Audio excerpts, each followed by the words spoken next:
Hey guys, it's time for reading today. We are going to be talking about author's purpose yet again, just to get us some extra practice with this skill because it's one of our most missed teaks on our reading benchmark. So remember, author's purpose is the reason why an author wrote a book. Now we are writing an opinion essay in writing. So we are writing with the purpose of persuading Miss Simpson to do something for you, like a free day or Kahoot or what extra credit, whatever it is. You're trying to persuade me to do something. Now, there are other different purposes that an author might write something. So maybe inform. Now, you could inform me on different types of frogs. People do that all the time in articles that we read. That would be a nonfiction book. Do they give you facts and new information? It might be to entertain you. Now, guys, if it's fiction and it's a story, then it is entertaining you. It might be to explain. Did the author try to teach you something or tell you how to do something? They explain the steps. So if I give you directions to Silver Creek Elementary from your house, that would be explaining how to get to school. If I give you a recipe, that would be explaining how to bake a cake. What am I explaining at all? That is explain. Then there's describe. That is telling you how, using your senses to describe something to you. So most of the time with describe, there is one thing they talk about. So let's say a polar bear, like we did in science today. I described that polar bear to you. I talked about their ears. I talked about their eyes. I talked about their fur. All of that would be describing the polar bear to you. So that, my purpose in my science video could have been to describe the polar bear to you. So those are the different forms of author's purpose. We have talked about Gregor the Overlander quite a bit and what we might think that the author's purpose is in Gregor the Overlander. Can you think of what it might be? Think of the genre first, fiction or nonfiction? It's definitely fiction. If there were giant rats walking around in Azel, I might cry and move. So this is definitely fiction. So what could the author's purpose be? It is entertaining. You're right. That is for sure entertaining. There are so many books that we have read this year. And I'm sure that I have already shown you these and we've talked about them, but we're going to talk about them again. What about How to Steal a Dog? What's the author's purpose? Well, How to Steal a Dog, it was a story too, so it was entertaining. What about Frindle? Entertaining again. What about Tales of a Fourth Grade Nothing? Entertaining again. So we have read a lot of books about being entertained. Now, just a little while ago, we read an article about Amelia Earhart. What could possibly be an article about Amelia Earhart? What would the author's purpose be? 100% to inform. So today we are going to read the next chapter in Gregor the Overlander. While we're reading, I just want you to be thinking about different things that are going on, about the author's purpose. If you really do think it's entertaining, I think it has to be on this one.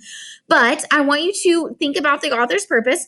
And then afterwards, you're going to do some task cards just to practice some different reading skills. There are some author's purpose, and some of them are just some things that we need to start practicing.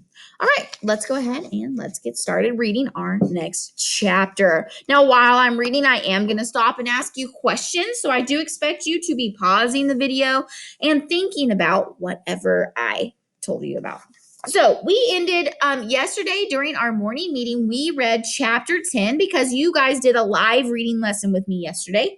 So chapter 10 is the beginning of the prophecy of Gray. We have the prophecy of Gray, and he finds out that there's a warrior that has supposed to come to the Underland. And Gregor was like, who? Who's the warrior? When is he going to get here? What is he going to say? That sounds cool. That sounds so cool. When is he going to get here? And Vicus looked at him and he was like, dude, it's you. Duh. That's not exactly what he said. He said, I believe he is already here. So Gregor is like, well, I'm assuming he's probably freaking out. Like, oh my gosh, I'm the warrior. I'm going to have to do something. I'm going to have to save the Underland. I'm only like 11 years old. Am I really supposed to be doing this? So I'm sure he's freaking out quite a bit. He also found out that his dad is in the Underland. They think that he's alive and working with the rats to do something. They don't really know what. So we're on the second part of the book called The Quest. So we're thinking he might go on a quest to maybe see his dad, maybe save the Underland. We don't really know. But let's go ahead and let's start chapter 11. Gregor awoke from a fitful sleep. Images of blood-red rivers, his dad surrounded by rats, and Boots falling into bottomless caverns had woven in and out of his dreams all night long. Oh, yeah. And then there was that warrior thing. He tried to tell them. When Vicus had implied that he was a warrior in the prophecy of Grey, Gregor had actually laughed, but the man was serious. You've got the wrong guy, Gregor had said. Really, I promise, I'm not a warrior. Why pretend to get their hopes up? Samurai warriors, Apache warriors, African warriors, medieval warriors? He'd seen movies, he'd read books. He didn't in any way resemble any warrior. First of all, they were grown up, and they usually had a lot of special weaponry. Gregor was 11, and unless you counted a 2-year-old sister as special weaponry, he'd come empty-handed. Also, Gregor was not into fighting. He'd fight back if someone jumped him at school, but that didn't happen often. He wasn't all that big, but he moved fast, and people didn't like to mess with him. Sometimes he'd step in if a bunch of guys were pounding a small kid, and he hated seeing that. But if he never picked fights and wasn't fighting, what warriors mainly did. Vicus and Lexa had listened to his protests. He thought he might have convinced Lexa, she didn't have a very high opinion of him anyway, but Vicus was more persistent. How many Overlanders survived the fall to the Underlander, do you suppose? I would guess a tenth. And how many survived the rats after that? Perhaps another 10. So out of 1,000 Overlanders, let us say 10 survive. How passing strange is it that not only your father, but you and your sister came alive to us, said Vicus. I guess it's kind of strange, admitted Gregor. But I don't see why that makes me the warrior.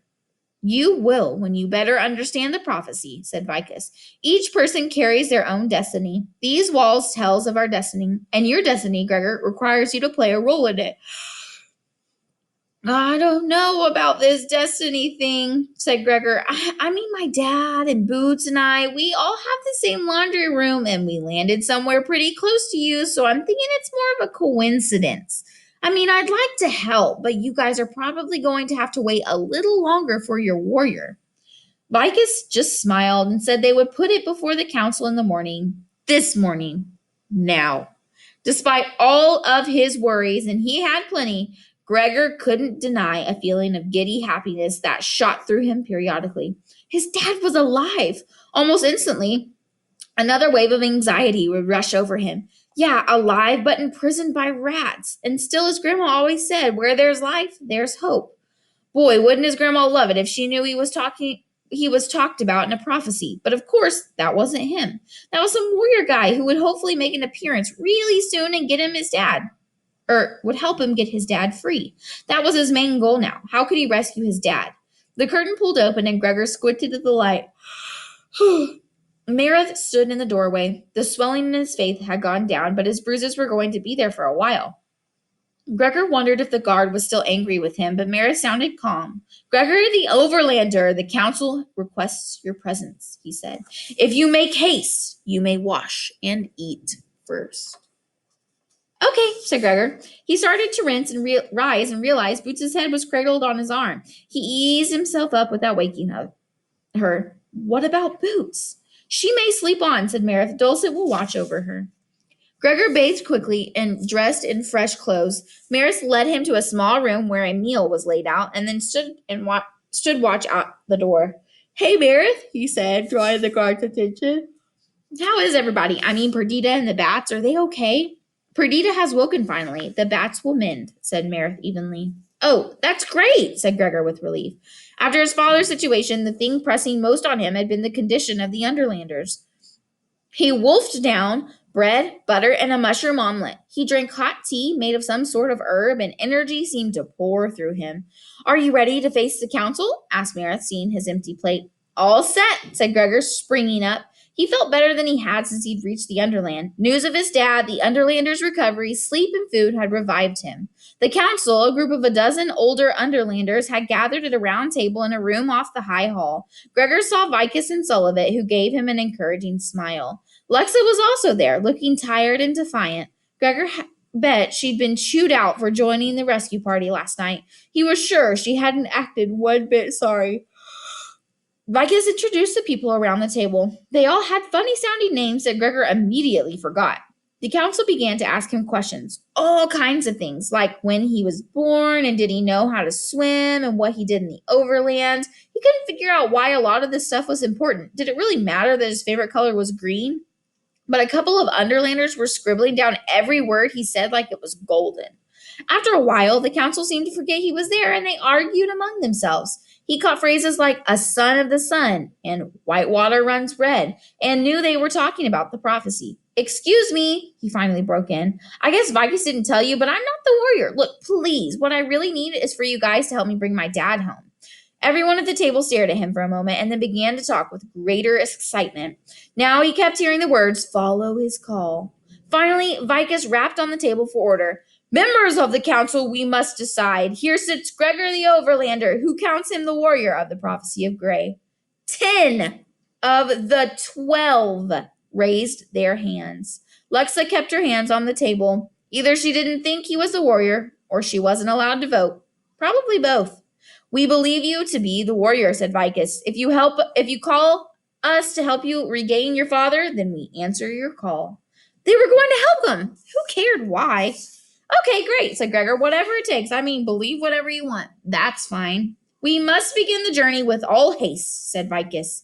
I'm ready, said Gregor eagerly. Let me just get boots and we can go. Ah, yes, the baby, said Sullivan, and another round of arguments ensued.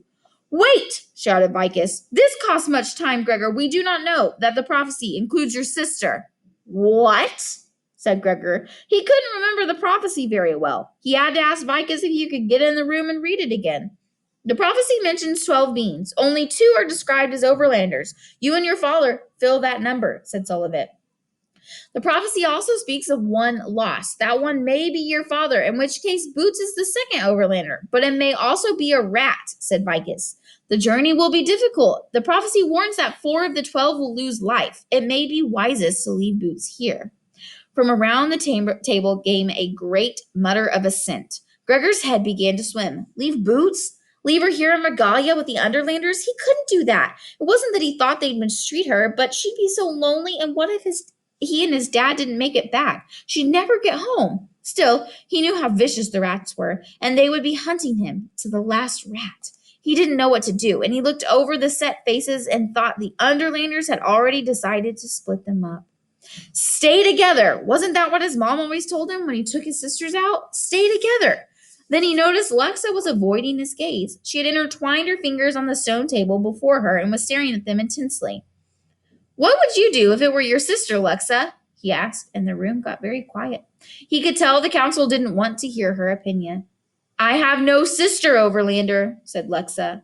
Gregor felt disappointed. He heard a murmur of approval from some of the council members. Lexa's eyes flashed around the table and she scowled. But if I did, and I were you, she said passionately, I would never take my eyes off of her. He said thank you, but he didn't think she could hear him in the loud round of objections that poured from the council. He raised his voice. If Boots doesn't go, I don't go. The room was in an uproar when a bat veered through the doorway and crashed onto the table, silencing everyone. A ghostly woman slumped over the bat, pressing her hands to her chest to stem the flow of blood. One of the bat's wings folded in, but the other extended at an awkward angle, clearly broken. Angel is dead. Daphne is dead. The rats found Shed. Fanger. King Gorger has launched his armies. They come for us, gasped the woman. Vicus caught the woman as she collapsed. How many, Kita? He asked. Many, she whispered. Many rats. And she went limp. And that's the end of chapter 12. Okay, let's dissect what just happened. So, they're talking about the quest. Gregor's like, yo, guys, I'm not the warrior, but he said, I do need help with my father. I do need to find him. They said, well, we all agree that you are the warrior, so we will do whatever you ask. So they're going to go help and find, right? And she said, oh, let me just go grab Boots. And they were like, whoa, you can't take her.